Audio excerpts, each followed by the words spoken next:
Okay, so let me see. Yes, what I would like to discuss today, and it will probably take the full lecture, is one kind of bond that we discussed last time, and this is the covalent bond.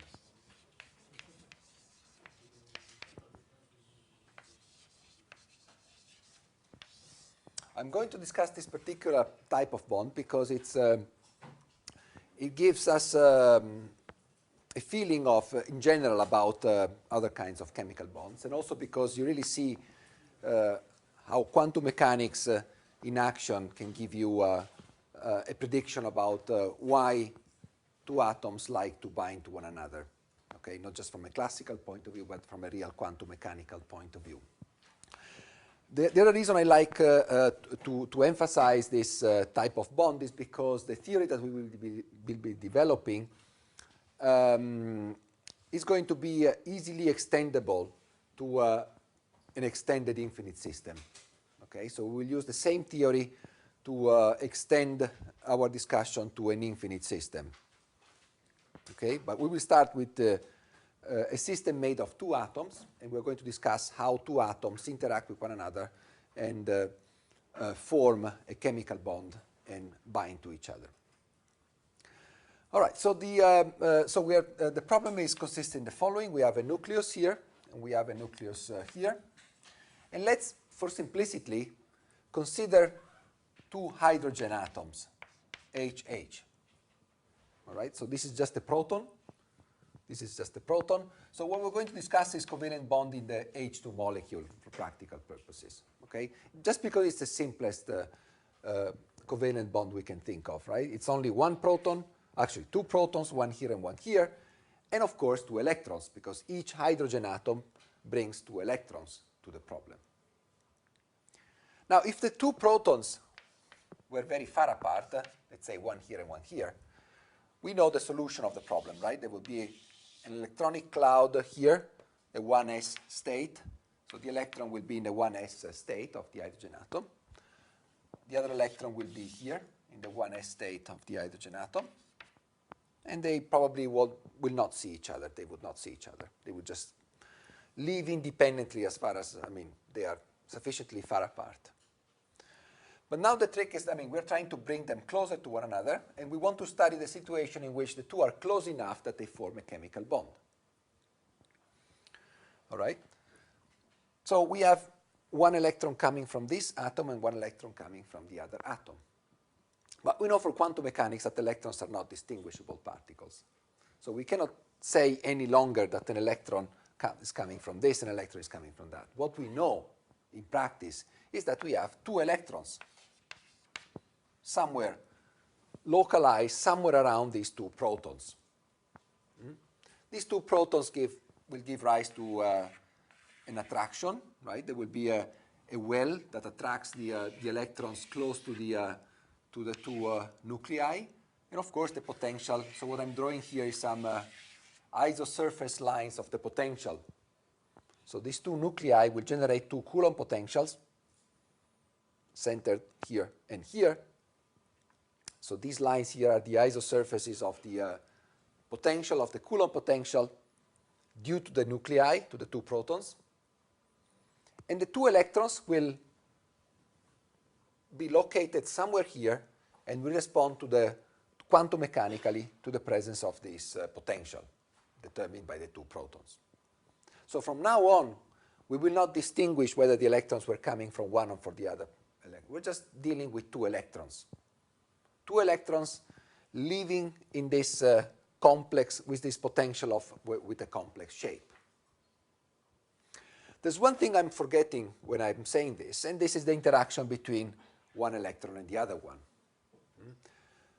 For the purpose of this discussion, let me assume that I can forget about that. Otherwise, the discussion becomes too complicated. So we're going to completely forget electron-electron interactions here. Interactions. Let me put a cross on top of that. Not because they don't exist, but because that would make my theory very complicated. And as we discussed yesterday, as soon as we move into the many-body problem in quantum mechanics, the discussion becomes very complicated. So I'm not saying that, I'm not claiming that it's not there. I'm just claiming that our discussion will give qualitatively the same results if we neglect the electron-electron interaction, and it makes our life much, much simpler if we neglect it. All right, so now let me take a cut here and draw the potential, for example, along this cut here. Okay, so I'm going to take a line there, and I'm going to express my potential along this line here, and I call it, I can call it R. It's just a line, I mean a straight line going through the centers of the protons. I'm just because I want to draw the potential, and the potential will be the sum of two Coulomb potentials. So it will look something like that. Actually,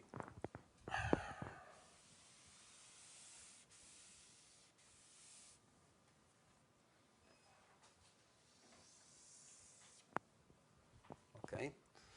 So this is, if say this is the origin, this will be the potential seen by each electron. Each electron in this system will see a potential, at least if I look at it along this line, this is the potential that will be seen by the electron. It's a two-well potential. Proton here and the proton here. So we need to solve the quantum mechanics of an electron in this potential. Of course, in 3 dimensions. Here I'm just showing a cut of the potential. We have to do it in 3 dimensions, of course. The solution to this problem will give us the charge density, the wave functions, and the solution to the H2 problem. Now, I guess you're familiar with part of this problem, right? You're certainly familiar with the solution of this problem if this was not there. Suppose I bring this proton very far apart, right? Then this potential will be just a Coulomb potential here, and then a Coulomb potential somewhere else. I mean, very far apart from the... so it will be essentially the sum of 2 independent Coulomb potentials. And we know the solution to that problem.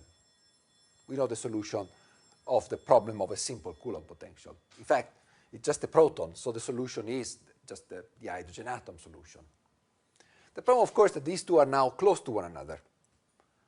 So how can we use the information that we have that we can extract from the solution of the hydrogen problem in order to solve this more complicated problem? Okay, let me write the full potential, which is the sum of these two potentials, as actually a sum of two potentials, right? So let me now here plot this one and this one. By this, of course, I mean by these two lines. Let me call this V1. V1 is the Coulomb potential due to this proton. And these two lines are V2, the Coulomb potential due to this proton. Right? And therefore, V of R, V1 of R plus V2 of R. Right? I'm just expressing the total potential as a sum of the two Coulomb potentials coming from the two atoms, from the two hydrogen atoms. Any question about this? Is it clear? Right? That's exactly, I mean, we have two protons, so we have two Coulomb potentials. So this is the Coulomb potential due to atom 1, and this is the Coulomb potential due to atom 2. I don't want to write it explicitly as E square over R and so on and so forth, because this discussion is actually more general than the hydrogen atom discussion. Here can be any atom. It can be any potential due to the presence of an atom here. So I want to keep the discussion more general, but if you like to think in practical terms, you can think of it as the Coulomb potential due to the proton. If you want to visualize it, if you want to think in practical terms. If we deal with H2, of course, this is in practice the Coulomb potential due to that. But let me be more general. I mean, this is in general the potential felt by an electron sitting on atom 1, and this is the potential felt by an electron sitting on atom 2. If, of course, atom 1 didn't exist, and vice versa. This is the potential that the electron would feel if this one was there, but this one was removed, of course.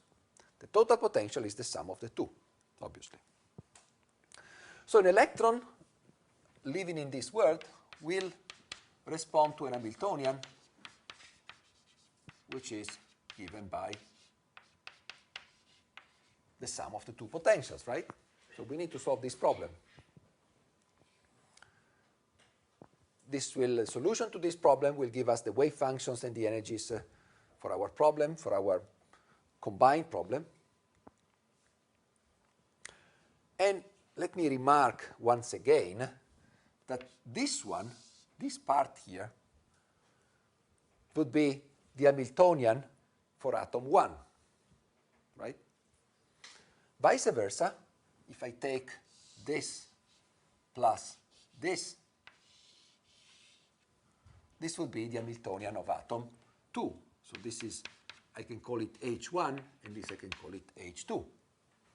In other words, if I solve Hamiltonian H1, I would get the solution for atom 1. If I solve Hamiltonian H2, I would get the solutions for atom 2. What I need to solve is something which is a combination of the two. Not the sum of the two, by the way. The potentials sum up, but the Hamiltonians don't sum up because I have the kinetic energy in both sides.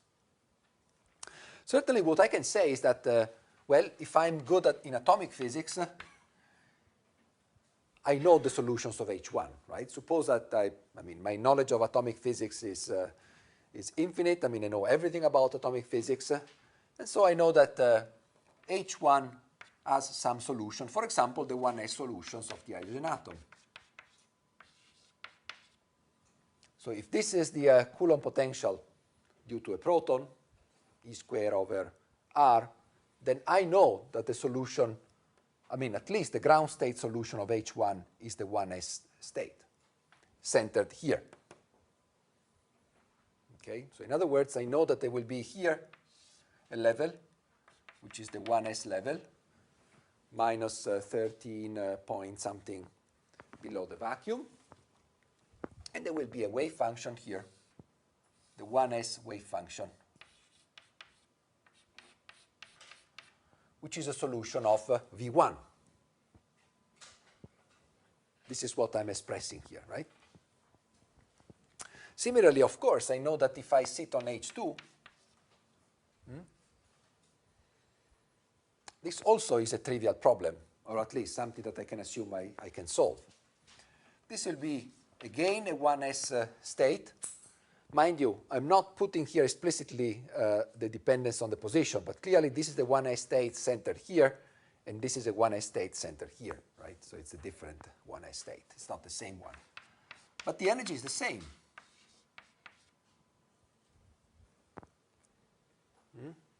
Shall I call it, let me do this, sorry. Let me put the 1s here and put 1 here. So this is 2.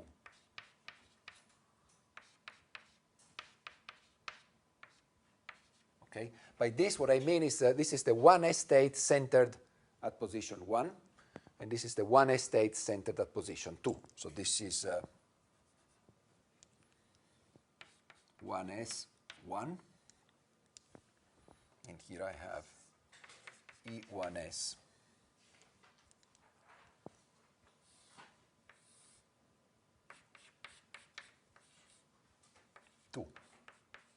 It's the same orbital, simply centered in a different position.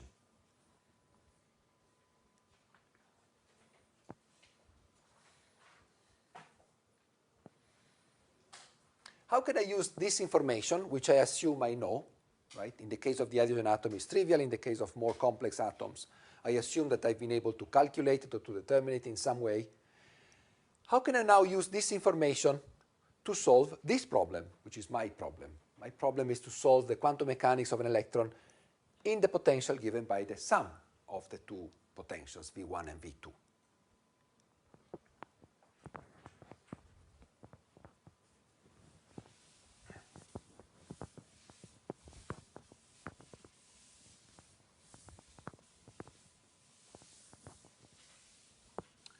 Now, in order to solve this problem, I need to make some approximations. I mean, in principle, I could solve it exactly given some, I mean,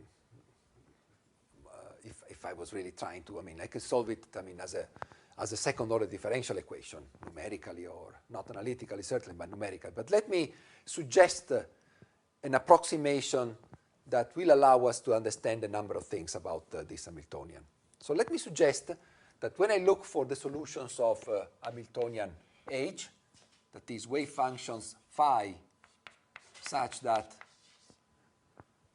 this is an eigenstate of H, H being the full Hamiltonian, the one given by V1 and V2, I look for solutions where phi is a linear combination of these two orbitals, these two wave functions.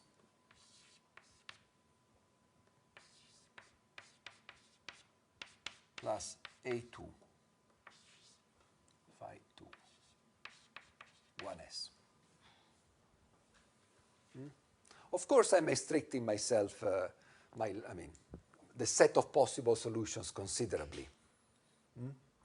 But let me assume that I can do it, that I can express my solution as a linear combination of the solutions to the two different problems. It's certainly not going to be an exact solution. It's an approximation. So I'm introducing an approximation.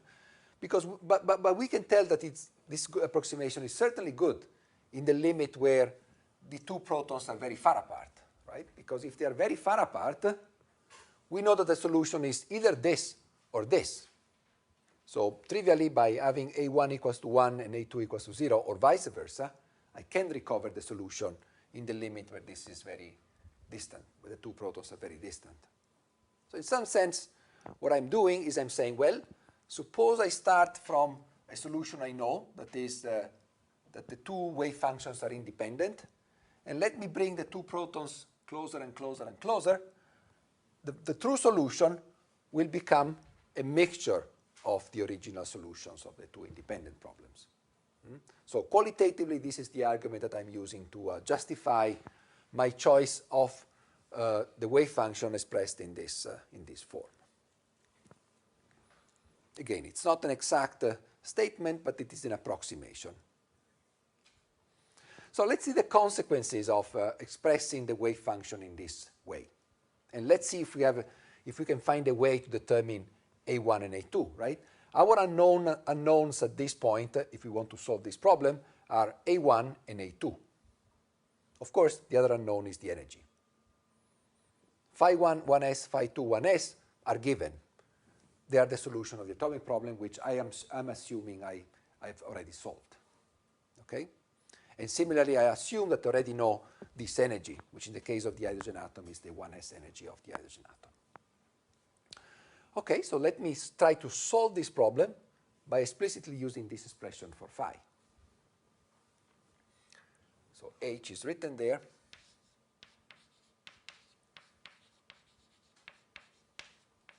Plus V1 plus V2 phi. Let me drop the 1s index for simplicity, okay? So I'm going to drop the 1s just for clarity.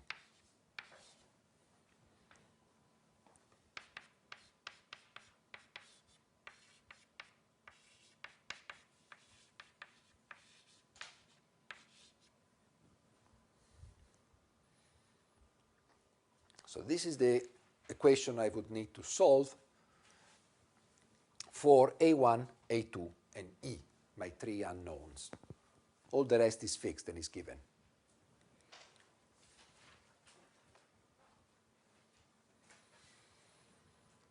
Let me now notice something interesting here on the left-hand side. Again, this is H1. And I know that phi 1 is an eigenstate of H1. So when I apply this expression to the first term, let me do H1 plus V2 times phi 1. Okay, so let me write this as A1 H1 phi 1 plus A1 V2 phi 1. Right? What I'm doing is I'm applying the left-hand side of the product to the first term on the right-hand side. But in doing that, I'm writing the Hamiltonian as H1 plus V2. Right? That's my definition. Let me now apply, again, the left-hand side to the second part of the product, phi 2. If I do that, however, I decompose this in a different way. I'm going to now write it as H2 plus V1. It's equally good, right?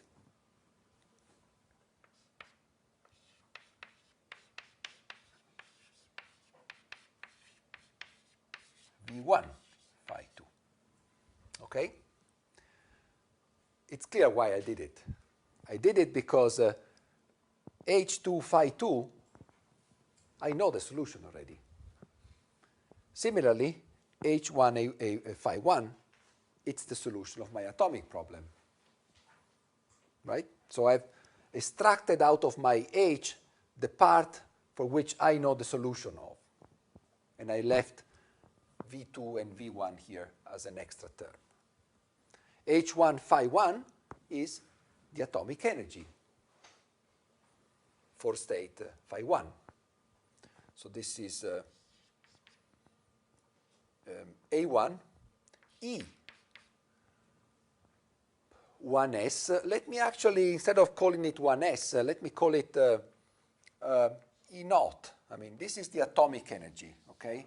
I'm using 1s because I was assuming that this was an hydrogen atom, but I don't want to restrict my discussion to the hydrogen atom. If you prefer, you can assume that E naught is the hydrogen atom energy if this is a proton and you have only one electron. But I want to be more general. The point is that this is the atomic energy. It's the eigenvalue of my atomic problem for this atomic wave function.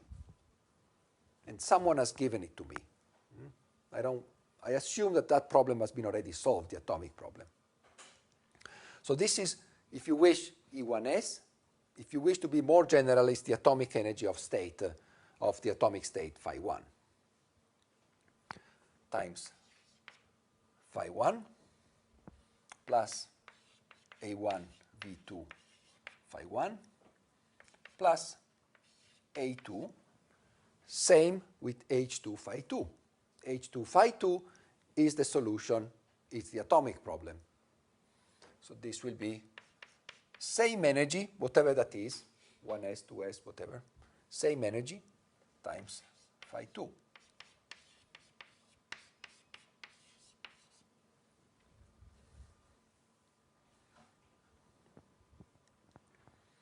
This is, of course, only the left-hand side. There's always a right-hand side, which I can continue writing.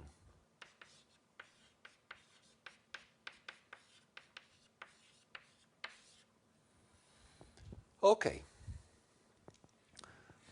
So again, this is an equation of which I need to find A1, A2, and E, my three unknowns. All the rest is given. However, it is an equation between functions. It's not an equation between numbers. In fact, if I want to determine three numbers, I would need three equations between numbers, right? At least. Here I have a single equation, but it is an equation between functions.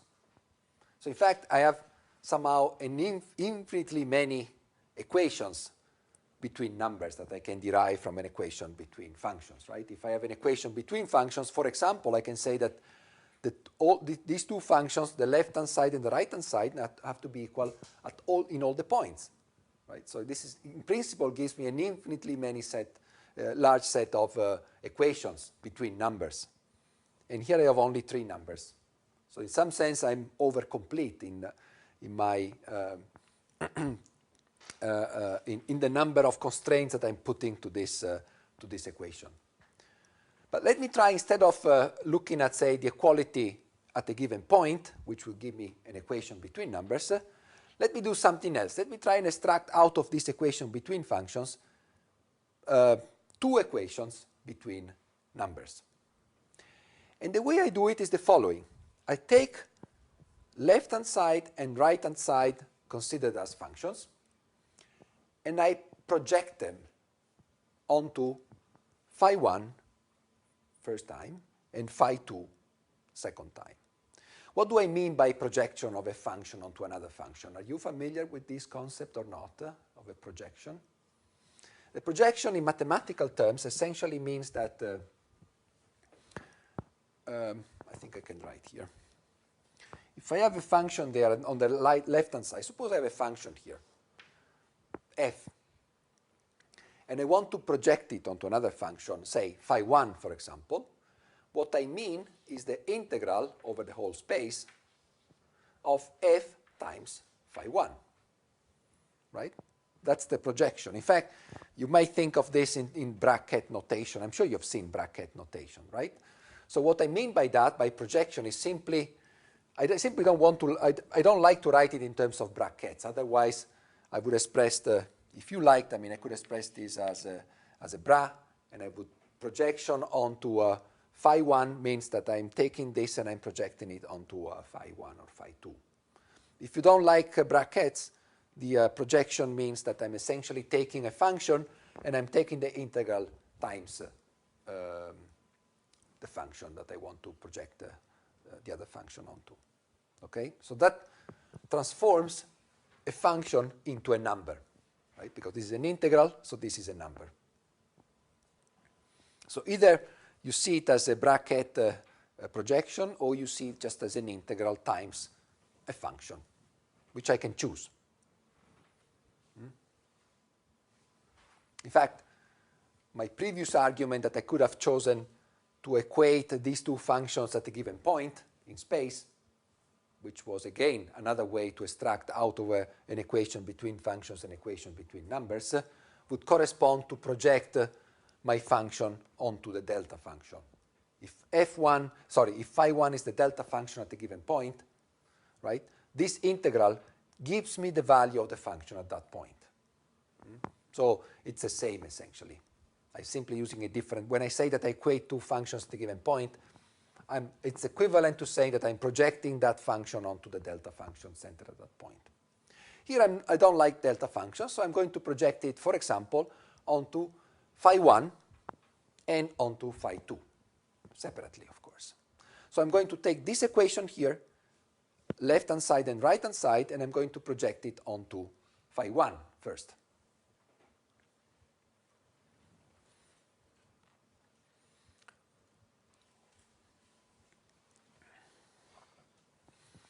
How familiar are you with bracket notation? Are you all familiar with that? Can I work with bracket? Because that would simplify my notation if I do that. Okay, great. So then let me use bracket notation, because it's otherwise I would have to write everything in terms of integrals, which is okay, but it's a bit complicated. So this is my bra part of the function, and what I'm going to do now is I'm going to project it onto phi 1, both sides. And I'm going to write the result here in the next line. So, first term, phi 1, phi 1. A1, E0, phi 1, phi 1. But what is phi 1, phi 1?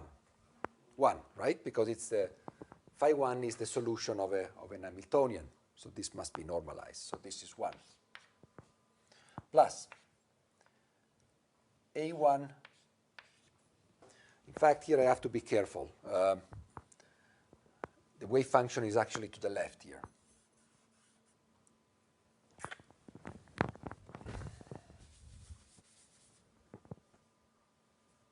When I write it in bracket notation, this has to be phi 1 v2. And even here, sorry. If I write it in bracket notation, it has to be phi 2 v1, like this. Okay, because I have to project it on the left side when I write the Hamiltonian here. So this is phi 1 v2 phi 1 plus E2 A2 E0 phi 2 phi 1 plus A2 phi 2 V1 phi 1. And that's the left-hand side. What about the right-hand side? EA1 phi 1 phi 1 plus EA2 phi 1, sorry, phi 2 phi 1.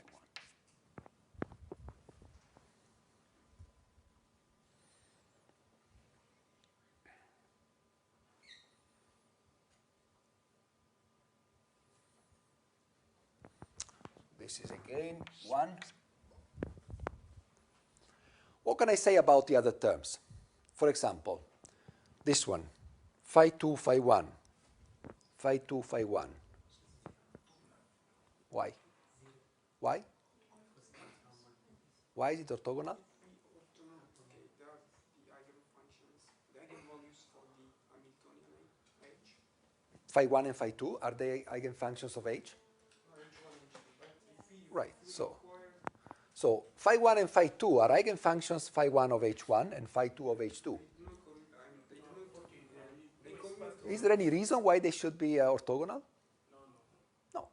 There are two eigenfunctions of two different Hamiltonians. No reason why they should be orthogonal. Of course, H1 is, this is orthonormal, so this is 1. But phi 1, phi 2, they're not, they're eigenfunctions of two different, actually they have the same shape, in fact. They don't have nodes in between. How can you make them orthogonal? No. However, in the spirit of our original approximation, where we stated that we wrote our wave function as a linear combination of two orbitals phi 1 and phi 2, because what we had in mind was a system in which we were just perturbing the solution given by the two independent systems, we can assume that these two wave functions are sufficiently far from one another.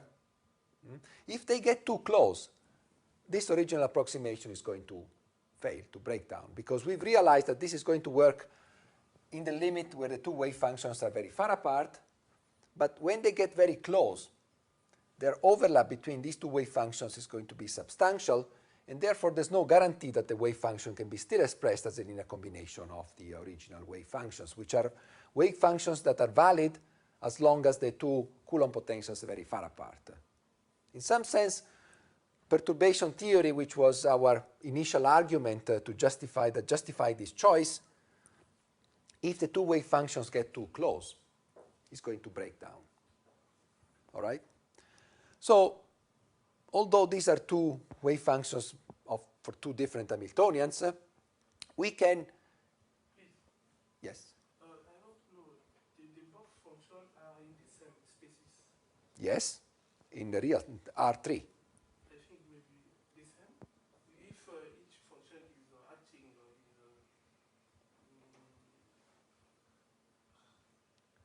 if phi1 is acting there and phi2 here, when you will take the bracket with the Right, it's exactly my argument. If these are sufficiently far apart, okay, the overlap between phi 1 and phi 2 is going to be small.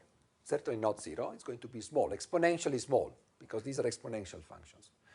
So if I continue to keep this approximation, I need to assume that these two wave functions are far, are not too close, because otherwise there's no way I can write phi as a linear combination of the two independent solutions, and then just using perturbation theory. The argument is mathematically a bit more complex than that, but allow me to, for simplicity, to say that, okay, let me approximate this to 0. So I'm going now to make sure that we understand where are the approximations here. Yes, I'm coming to a second. So this is one, and I'm highlighting with red the approximations. This is an approximation. And the second approximation is that phi 1, phi 2 is equal to 0, okay, which is an approximation. Yes? Okay, if we see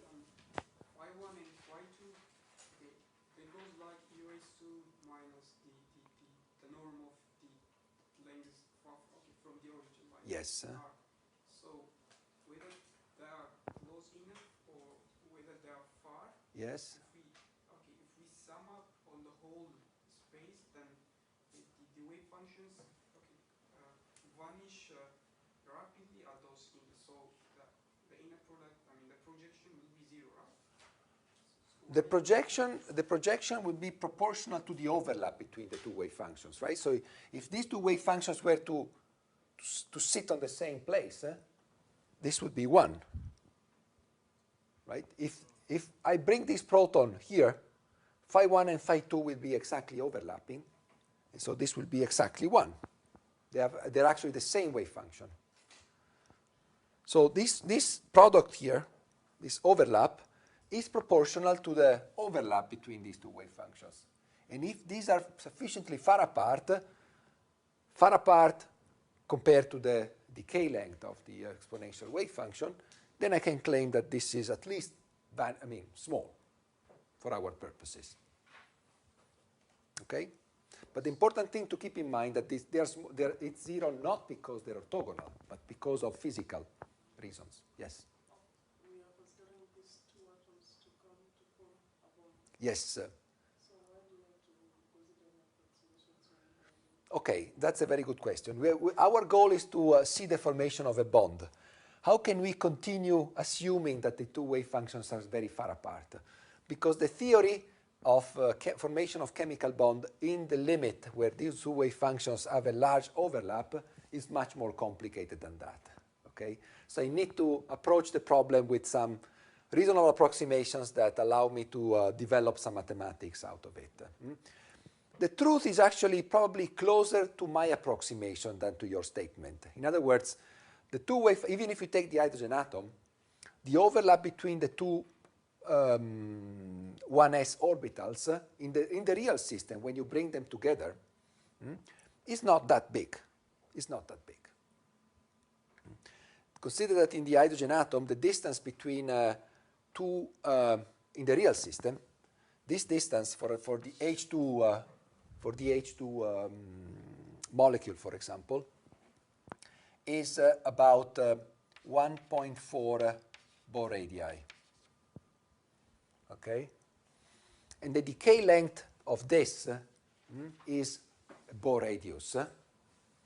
Okay, so So by the time you get to this point, this wave function has become 1 over E, and this has become 1 over E here. So the overlap is there, but it's not really heavy. It's not substantial. Okay? It's not going to change quantitatively. It's not going to change qualitatively the result. It's going to change quantitatively the result, but not qualitatively. Okay? But you're right. I mean, of course, if we want to see the formation of the bond, we need to have these two wave functions overlap. So how can we approximate now that the overlap is 0? We are treating the problem from a perturbative point of view. So we have to approach and assume that the two remain at some distance. But we will see that there are consequences that are qualitatively consistent with the formation of a chemical bond anyway, if you proceed with this. Okay, so we're going to remove this. We're going to remove also this one as a consequence. And, well, the other thing we can notice is this. This is what? Wait a sec. This is phi 1v2. No, that's fine. That's fine. Sorry? A1. Oh, this one is A1, right? No, A2. This one is A1. No, A2, this one. Sorry. Thank you. Thank you. Okay. Now, let me now here repeat the same exercise. So this was projected on phi 1. And now let me do the same thing by projecting onto phi 2. Okay, the same equation, but now projected onto phi 2.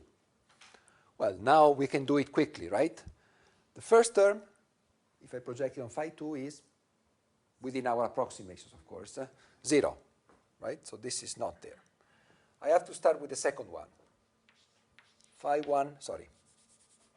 A1 phi 1 v2 phi 2. That's this. Here, phi 2 is 1. So this is just A2 E naught. This one, well, remains more or less what we phi 2. And then we have the right-hand side. This one disappears, and this is just EA2, because phi 2 is 1.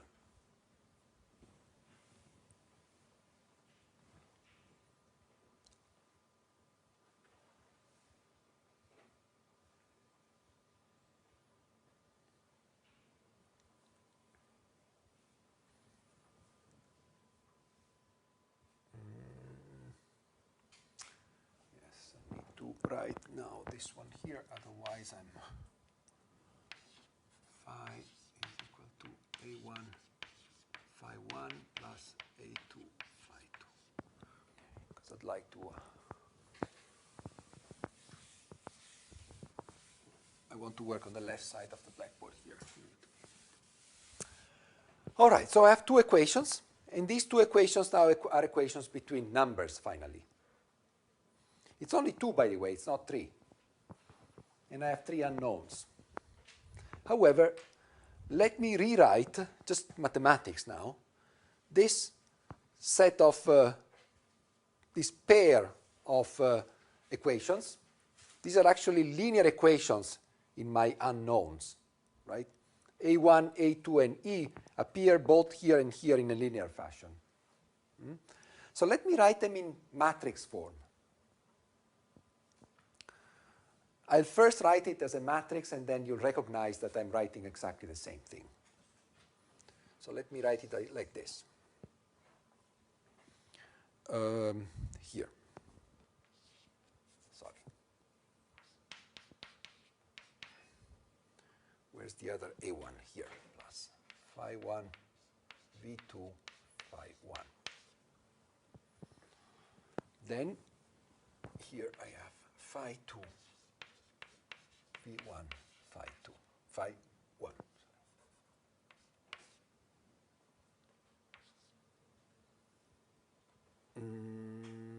Sorry. Here phi 1. Oops. V2 phi 2. And here I have E naught plus phi 2 V1 phi 2.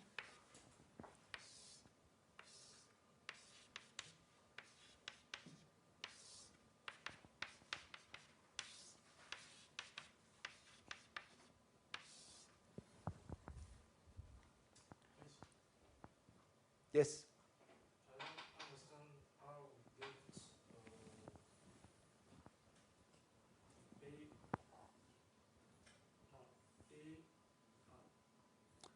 okay, E add to you said on, yes. This one? Yeah. Okay, this was the projection of the right-hand side onto phi 2, right? Yeah, I mean, the bottom line is the projection on phi 1. The top line here, you see, phi 1 here and phi 2 here.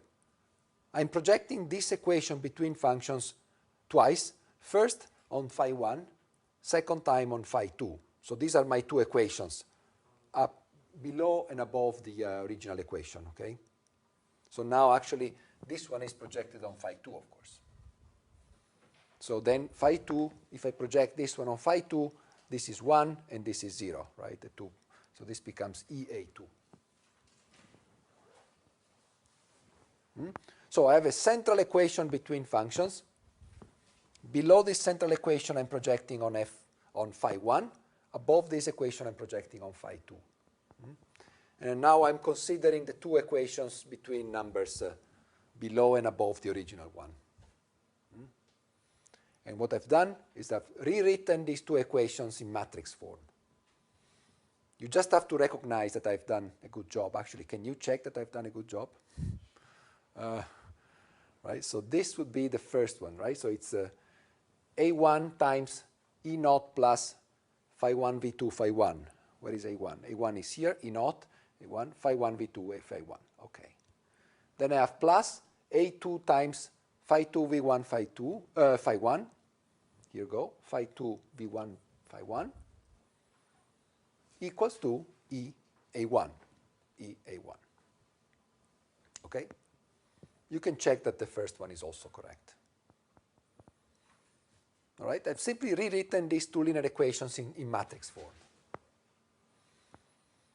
And I guess you now recognize this equation, or at least the form of this equation. This is an eigenvalue problem for E1. A1 and A2 are my unknowns, in addition to E, of course. Obviously, A1 and A2 obey a special relationship. The sum of their squares must be 1. Why is that so? Well, I just obtain it from here. I want to impose that phi is normalized, right? But when I do phi is equal to A1 squared plus A2 squared, because all the cross products give me 0 in this approximation. The approximation of phi 1 projected on phi 2 is 0. All right?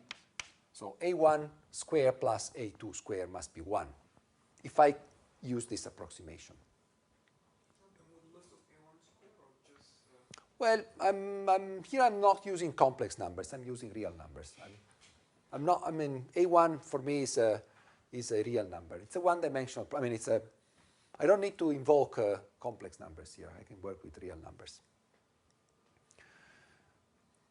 All right. So I have a standard 2x2 quantum mechanics, diagonalization of a matrix, right? And A1 and A2 are going to be my eigenstates, or at least the coefficients that express my wave functions in that basis, and E is going to be my energy. Let me simplify the notation a bit further. What can I say about these two terms, this one and this one? Let's think about it seriously, carefully. Phi 1 is this one here, okay, the orange one. V2 is the Coulomb potential on the other side. Phi 1 is again my wave function on the initial side. Okay. Let's look at this one now. Phi 2 appears twice, and it's here. And V1 is the potential on the other side. What can I say about these two terms?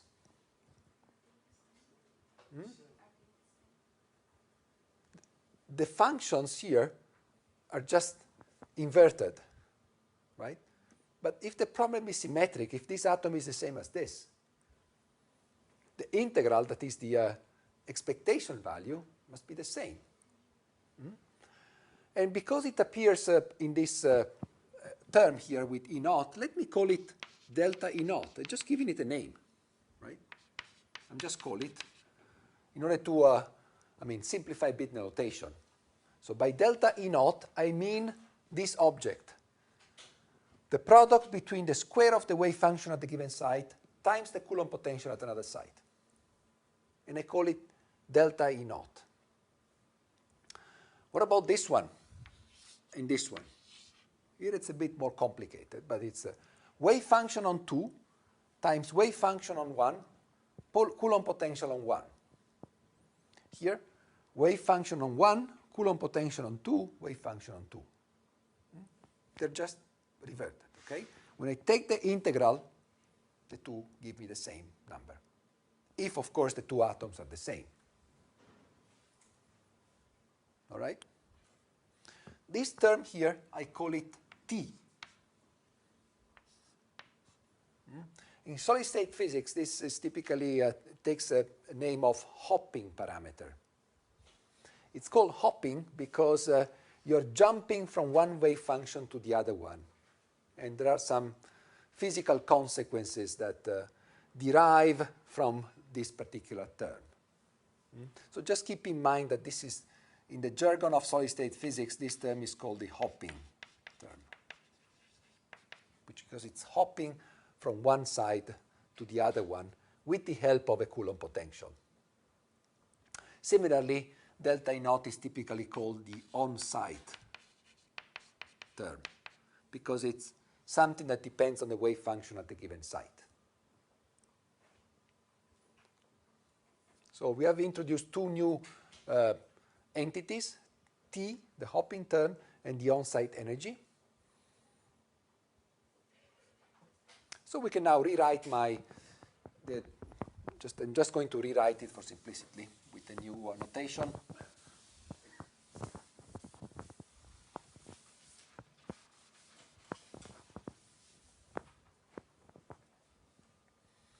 So it's going to be E naught plus delta E naught, T, E naught plus delta E naught, A1, A2,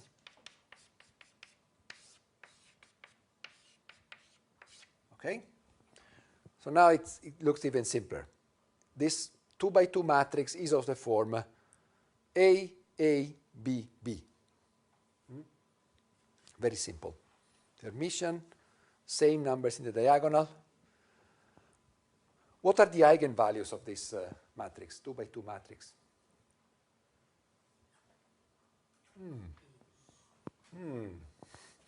If I give you a matrix of this form, can you tell me, right on the spot, what are the eigenvalues of this matrix? Or do you need to calculate them?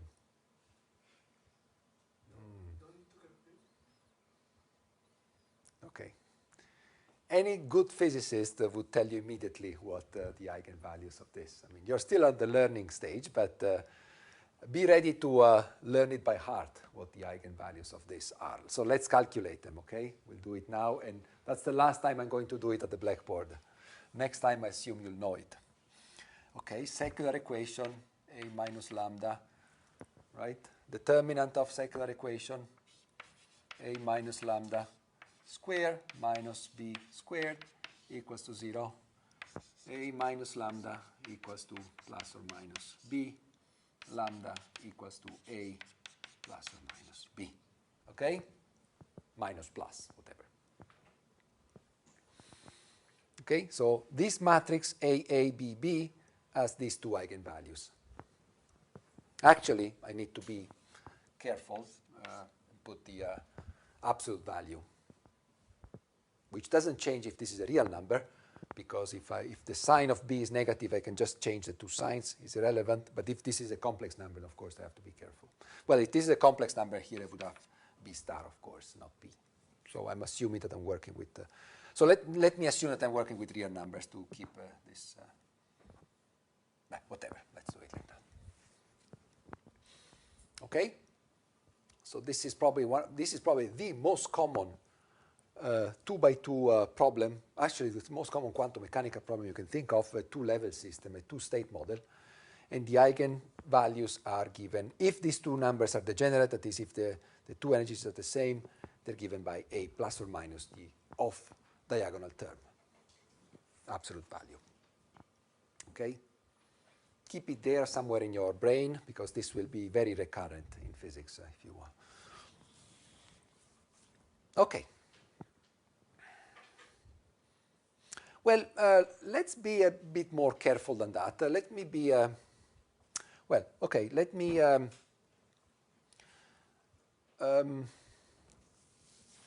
do this. Wait a second.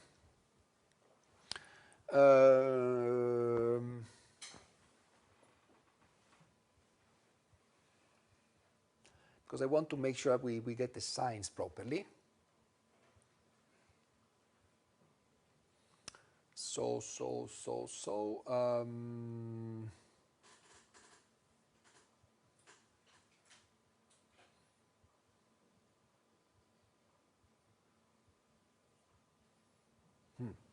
So let me take, I want to get the signs properly, because I also want to get the eigen states. So let me take the solution A plus B. Lambda plus is equals to A plus B. Okay? Right, so the A A1 plus B A2 equals to A plus B A1, right? And of course, B A1 plus A A2 is equal to A plus B A2. I'm just writing now the two linear equations, assuming that I'm looking for the eigenstates with eigenvalue A plus B. I know there are two solutions, so let me now find the values of A1 and A2 that satisfy the, that correspond to the eigenvalue A plus B. Okay, so here I have this one disappears, right? So I have that A1 has to be equal to A2. And obviously the same here, right? This disappears, and so A1 has to be equal to A2. So that's the same solution. Which means if I consider that the squares of the sum of the squares is 1, A1 equals to A2 means that they have to be 1 over square root 2, each one. But, I mean, this is not really relevant for us. The important thing for us is that when I have the plus here, A1 must be equal to A2. That is, they are both going to be equal to 1 over square root 2 because of the normalization constraint. Vice versa, and let me now use the orange color. If I'm looking for the minus solution with the minus sign, what changes here is the minus sign here and the minus sign here. And what you see is that now A1 must be equal to minus A2. Both equations are satisfied only if A1 is equal to minus A2. Okay? So the one with the minus sign corresponds to A1 equals to minus A2. Good. That's important because now I'm going to use these findings to determine here the wave functions. In fact, I can say that there are two solutions, one which I call E plus, which is given by E naught plus delta E naught plus T, and the corresponding energy, in the corresponding wave function is the one with the plus, so it's 1 over square root 2 phi 1 plus phi 2. A1 is equal to A2. Are you okay? You're lost. No, I'm okay. Huh? I'm okay. You're okay. Okay. So, solution with plus. A plus is A plus B. A plus B. In that case, A1 is equal to A2 and are equal to 1 over square root 2. If A1 is equal to A2 and is equal to 1 over square root 2, the wave function will be 1 over square root 2 phi 1 plus phi 2. Here you go. Second solution, E minus E naught plus delta E naught minus T. Eigenfunction phi minus phi 1 minus phi 2. Okay?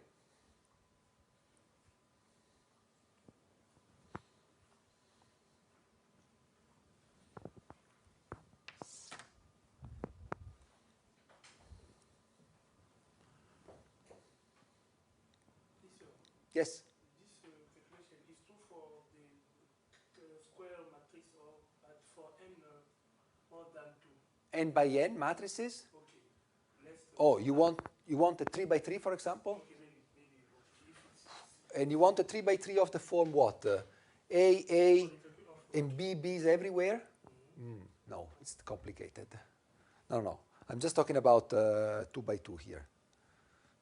I'm not assuming, although, I mean, you might remember what eigenvalues for a 3 by 3 matrix of this form could look like. I don't, in fact. I would have to think about it. 2 by 2 is straightforward. I mean, I would like you to remember it by heart, that the 2 by 2 Hamiltonian of this form, energy in the diagonal, off-diagonal term, the eigenvalues are the diagonal term plus or minus the off-diagonal term. Okay?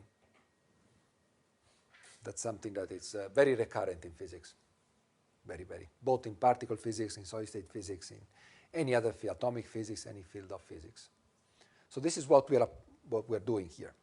So out of this 2 by 2 problem, we have extracted two eigenvalues, E plus and E minus, given by A plus B, A minus B, and the corresponding eigenfunctions.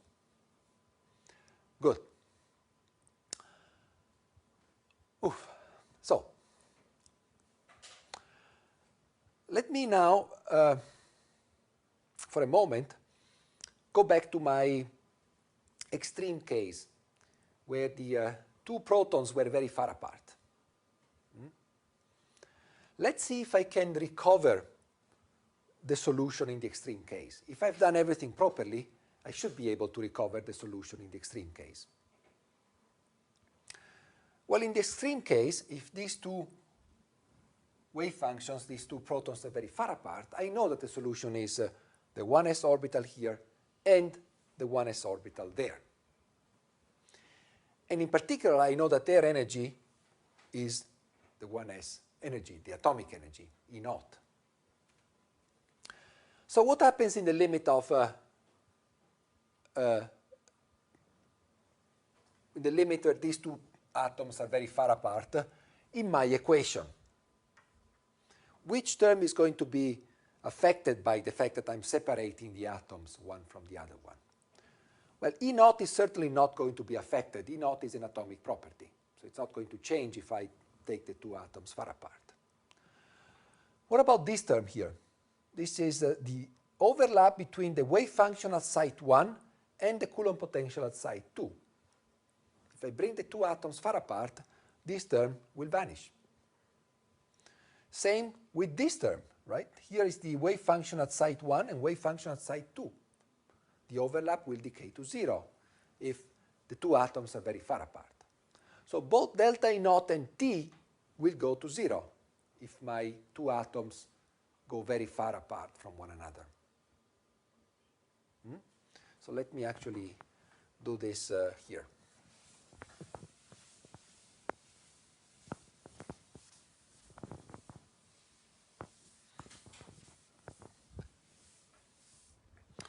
If d, say d, the distance between the atoms, goes to infinity, then delta E naught goes to 0, and also T goes to 0. So my two eigenvalues, E plus and E minus, become E naught. That's exactly what I expected. E plus and E minus both become equal to E naught. I know that the energy must tend to the atomic energy if the two atoms are very far apart. There is a problem, however. I was expecting that in that limit, these two wave functions, the two solutions would be this wave function and this wave function. What do I get here? Linear combination of phi 1 plus phi 2, linear combination of phi 1 minus phi 2, regardless of the value of delta E naught and T. Whatever is delta E naught and T. If this becomes 0, it's still the same. Doesn't change. Why? So what is the problem? I got the right energies. I got what I wanted. The energies are okay. And what about the wave functions? Why do I get two wave functions which are not the wave function on atom 1 and the wave function on atom 2? Why do I still get a linear combination if the two atoms don't even know about each other?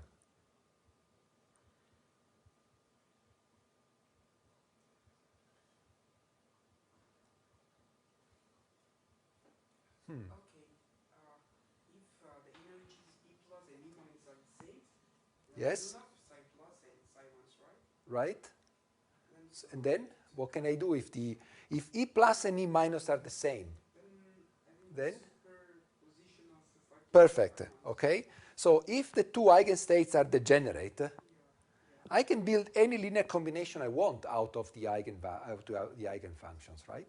So the fact that I get plus and minus here is just reminiscent of what I was doing before. But now that I know that the two energies are the same, and they are in the limit at delta E naught and t go to 0, I can just rearrange the eigenfunctions, building any linear combination I want. So I can take the sum and the difference, and I will get phi 1 and phi 2. Okay? That's the point. So you don't need to be surprised by the fact that these two wave functions are different with respect to what I expected. They are different just because it's a different linear combination of functions out of a twofold degenerate manifold. I have two degenerate states. I can build any linear combination I want out of eigenfunctions which are degenerate. And in particular, this is one of the many possible, the infinitely many possible linear combinations that I can build out of two degenerate, degenerate solutions. Okay, so nothing is wrong. Everything is right. It's perfectly legitimate, perfectly consistent. If delta E naught and t go to 0, I recover my atomic scenario, my atomic limit, within, of course, some additional considerations that I have to make about the wave functions. Good. So let me now imagine the process of taking these two atoms very far apart and bringing them closer and closer and closer. At the beginning, I will have the two wave functions, the two solutions, with some rearrangement, whatever, and these two energies. Let me just restrict my consideration now to energies for the time being. What's going to happen to the energies? Well, if I start bringing these two atoms close by, there are two consequences. First, there is a shift of the average position of these two energy levels given by delta E naught. In addition, there is a splitting between the two states, which is given by T. So delta E naught and T give rise to two completely different effects in terms of energy. One of them is just a rigid shift of both levels. Both levels used to be degenerate in the limit where the two atoms were infinitely distant. Now we bring them then closer to one another. This is a rigid shift, and this is a splitting. Let me discuss briefly the sign of these terms. What can I say about the sign of delta E naught and T? Well, not too much, in fact. It depends on what is the wave function here. Delta E naught, for example, is the product of phi 1, and V2. So it really depends what phi 1 and V2 are. But, well, product phi 1 is certainly a positive function. V2, what can I say about V2? Whether it's Coulomb, whatever it is an attractive potential, right? So this object is certainly negative. So what I can say, actually, is that delta, that's my white chalk. I can certainly say that delta E naught is negative, right? What about T? Here things get a bit more complicated because I know that V2 is negative. It's an attractive potential, so it must be negative. About phi 1 and phi 2, well, if they are 1s states, they are both positive, right? The 1s state is positive all over the space. So if they are 1s states, I can certainly say that this is negative. If 1s states. I cannot, say that this is a general statement, however. Think of, say, phi 2 being a p-wave function with a node. A p-wave function takes also negative values. So if the negative side of the wave function happens to be where overlapping with phi 1, which is perhaps a positive function, the whole thing will become positive. Okay? So I cannot really say too much about the sign of T in general. For 1s states, I can certainly say that T is negative. So for the hydrogen atom, I can certainly say that this is negative because 1s is positive. They're positive wave functions. Okay? So delta E naught is negative. T is, well, typically negative, but not necessarily. I bring the two atoms close to one another. So there will be, sorry.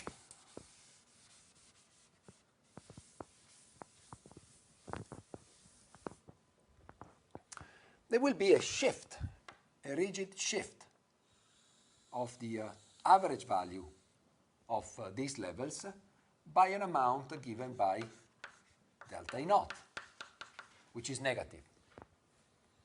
In addition to that, there will be a splitting, right?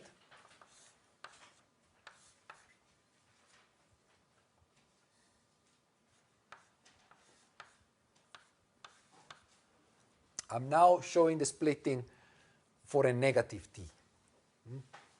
If t is negative, plus t will bring me down, minus t will bring me up.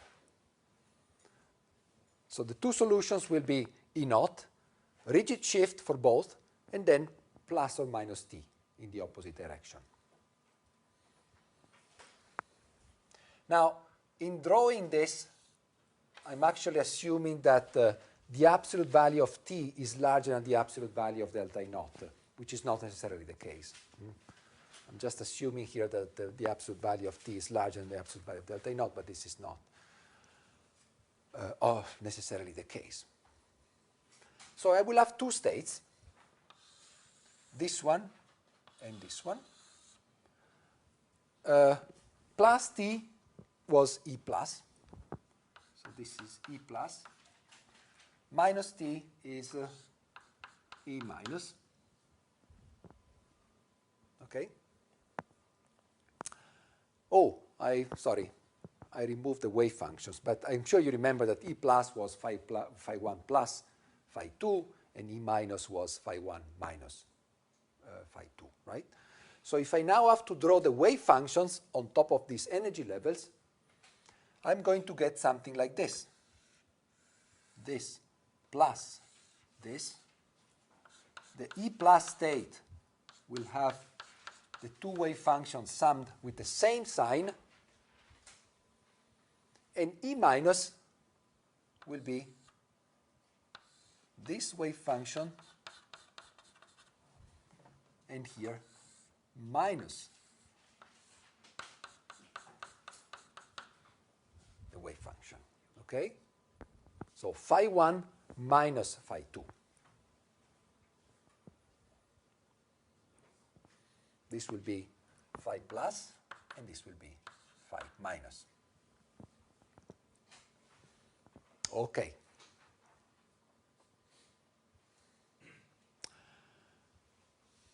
It's not over yet, because I have to now fill those states. How many electrons did I have at the beginning? 2 electrons, right? So where am I going to place those 2 electrons?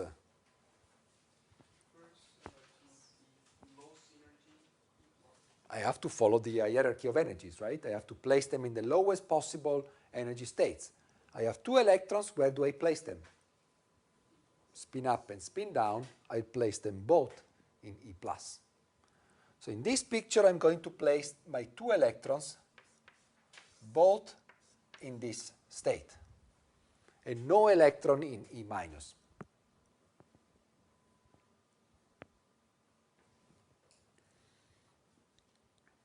Okay? This is a very important statement. And in fact, this is true as long as I work with H2. Suppose I was working with, say, H2 minus, the ion, the negatively charged ion. H2 minus would have 3 electrons. It would still, the potential would still be given by the 2 protons. So the whole exercise would be exactly the same. The only exception would be that now I would have to place 1 electron in E minus. Okay? Similarly, if I want to study H2 plus, the exercise would have been exactly the same, of course, if electron-electron interactions are negligible. If they're negligible, the exercise would be exactly the same, and I would have to fill this state with 1 electron only, with H2 plus, okay? Because I only have 1 electron available. But since, I mean, I'm talking about H2, let me assume that I'm filling this state with 2 electrons. Good. Yes? Why not A minus? Sorry, why not? A minus I have 2 electrons and I have 2 states out of my eigenvalue problems. I need to place the electrons in the lowest available state, right? So I have to place them here, both. why A plus is the lowest? Why E plus is the lowest? Because, well, this is true regardless of delta H. It's because of plus T and minus T. Right? These are the 2 energies. These are the 2 eigenenergies. With respect to E naught, which was the original state, I shift both of them by delta E naught, and I've done it through this middle green line. And then I have to, away from E naught plus delta E naught, go up or down by T, right? Notice that T is negative, so plus T goes down. Okay. Good. Yes? Tell us, okay, like, could you give us some glimpse about the helping and the onsite? You give us some what? Sorry? Some. Kind of okay, glimpse for You'll see it. I mean, we'll come back to this several times in the future. So you'll learn more about this delta naught and T in the future. Let me just solve this problem of the H2 molecule first, and then we'll look at more extensively at that. Okay, first consequence of this exercise. What can I say about the overall energy of my system? What was the original energy of the system where the 2 atoms were at infinitely far from one another? It was the 2 electrons in the 1s state, or E naught. Okay, so the original energy, if I'm talking about total energy of my system, at the beginning it was 2 E naught, right? If D is infinity, right?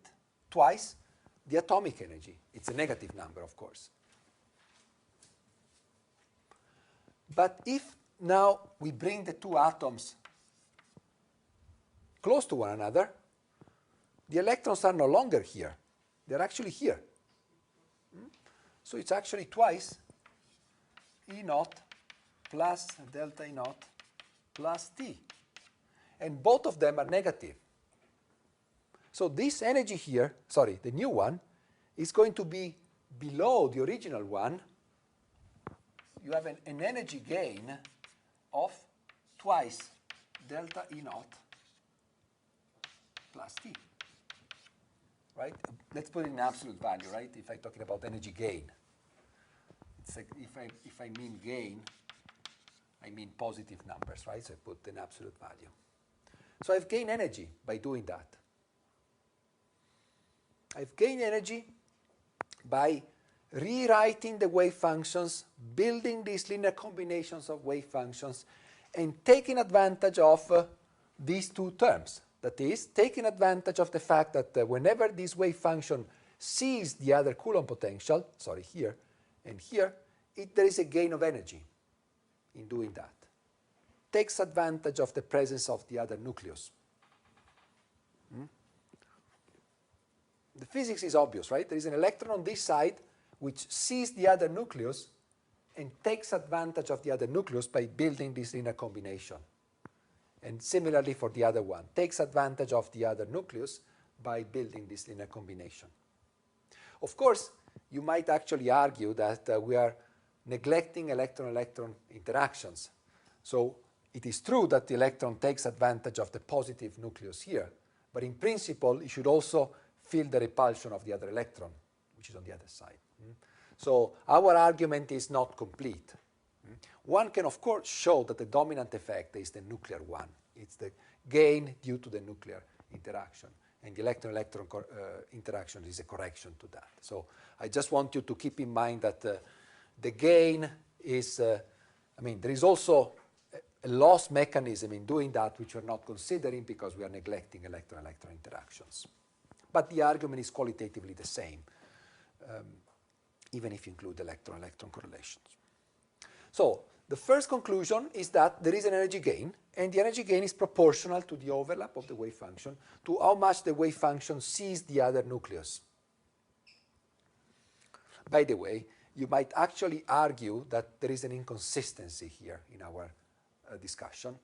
And in fact, if I really want to be careful, I need to be a bit more precise about it.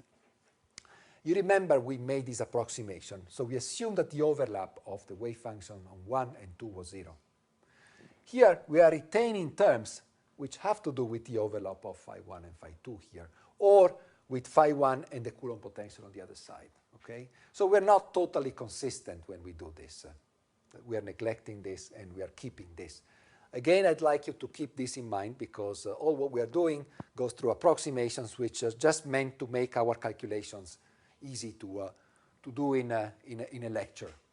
If I had to keep all these effects into account, I would take way longer than a lecture. But it is still true, trust me, that if you keep all these things properly into account, you will get something qualitatively similar to this one. But please keep in mind that there are a few inconsistencies in this.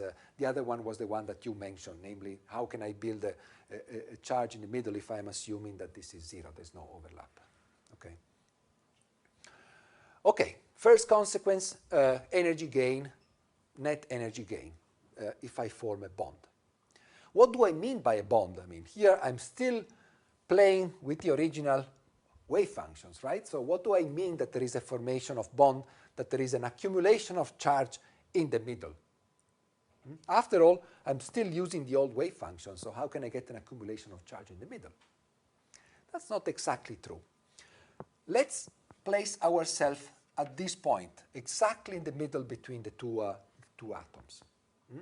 And think about what the charge density was before and after we have introduced this linear combination. That is, suppose we look at the charge density at this point. If we just take the sum of the charge density coming from this atom and from this atom, or if we do it by constructing the charge density of the phi plus orbital. So, if I assume that the two atoms don't see each other, the density here would be the density of, would be phi 1 squared plus phi 2 squared, right? The density of electron 1 coming from atom 1, the density of electron 2 coming from atom 2 at this point. By symmetry, they are the same, right? Because we are at the same distance. And this is a very small number, by the way, because this is an exponential decay. So this will be the density that I would measure if atom 1 didn't know about atom 2 and vice versa. Let me now calculate the density which I obtain by assuming that this is the correct solution. Phi plus is what? I have to take phi plus squared, and I have to multiply times 2, because I have 2 electrons in that state. Here I have 1 electron here and 1 electron here. Now both electrons are in phi plus. And phi plus is 1 over square root 2, phi 1 plus phi 2. So this is 1 over 2, phi 1 plus phi 2 squared. But phi 1 and phi 2 at the center, they are equal. So this is actually 4 times phi squared, phi 1 or phi 2 squared. While this one, if phi 1 and phi 2 are the same, is just twice phi 1 squared. Right? Here I'm assuming that I'm at the center, and therefore phi 1 and phi 2 take the same value. Because by symmetry, right? The decay takes the same value here. So you see, just out of stupid mathematics, we get an additional factor of 2 here with respect to the original solution. So building a linear combination of the two states and filling only that one doubles doubles the value of the density at the midpoint. By the way, notice that if I had taken phi minus, at this point. Because phi minus is phi plus minus, sorry, phi 1 minus phi 2, phi 1 and phi 2 take the same value here, phi minus is 0 here. This is exactly the node of phi minus. Okay, so the charge density of phi minus here would be 0. So in other words, by building this linear combination of phi 1 plus phi 2 and phi minus plus phi 2, phi 1 minus phi 2, I've been able to shuffle the density at the center here and bring all the density here and zero the density in the phi minus state. The total density, if I sum phi plus and phi minus, of course, is the same because I've just been rearranging the same orbitals. But if I take one of them, the lowest one, then I gain a factor of 2 in the density.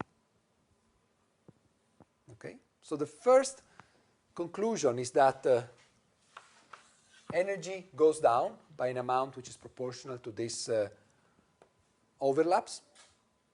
Second conclusion, the density at the center grows by, in this model, by a factor of 2 with respect to the original density, if assuming that the two atoms didn't see each other.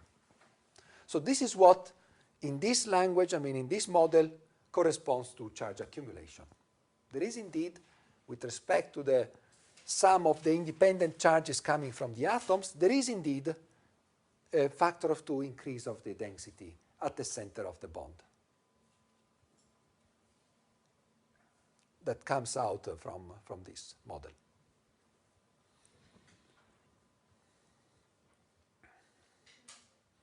Questions? Yes?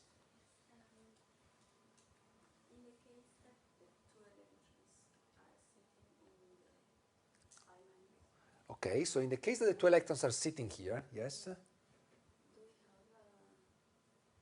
no concentration of electrons in the Yeah, exactly. That you have no concentration of electrons.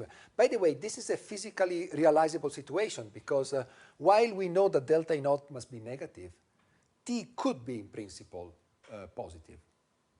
Okay? So if T is positive, of course, the state that lies below is E minus. And if T is larger than delta E naught, I mean, this becomes very low in energy. So what I need to fill is E minus.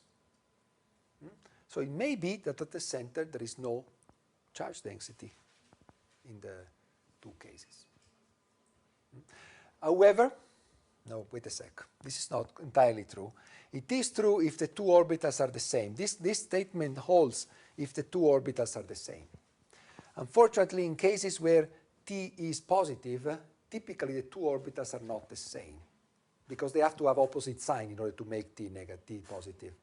Okay? So I cannot do this, I cannot play this argument again. In fact, I suspect that I would probably find, regardless of the model, that there is still an increase in density at the center because they have opposite sign. So one would have to do the calculation, but I believe that what I just said before is wrong, namely, you always have an accumulation of charge because the fact that it's below means that the wave functions have an opposite sign, and therefore when I sum them with the opposite sign, I get a positive interference of the two wave functions. Yeah. Well, one would have to do the calculation, but I'm pretty sure that one would always get an accumulation of charge in the lowest state, regardless of the sign of T, because of the way the wave functions sum up. Yeah. Yes? So this discussion only holds for electrons that are of the same kind of. Yes, correct. This discussion only holds, at least most of the discussion only holds for electrons that belong to atoms of the same kind. We are not going to discuss what happens for, say, for example, molecules that are not composed of same atoms. You might easily, generalize these statements, right? You have, if the atoms are not the same, the two starting levels will be different. You will still consider a linear superposition of that sort. The difference here would be that E naught and E naught here would be different. There would also be some differences in delta E naught, so there will be, so the matrix will not be exactly A, A, B, B, but it will be A1, A2, B, B. BB for sure because it has to be Hermitian, so it must be symmetric. But A1 might be different from A2. And at that point, the two solutions are a bit more complicated. They're not just A plus or minus B, but they depend on the value of the difference between A1 and A2. And I mean, it's slightly different. The mathematics is slightly different, but the main conclusions would still hold, namely that by coming together, there will be a net gain of energy, which will be a more complex functions of these larger number of parameters because you have more parameters, and that there is an accumulation of charge in the middle. So the qualitative picture remains the same. It just gets a bit more complicated from the mathematical point of view. Yep. Any more questions? All right.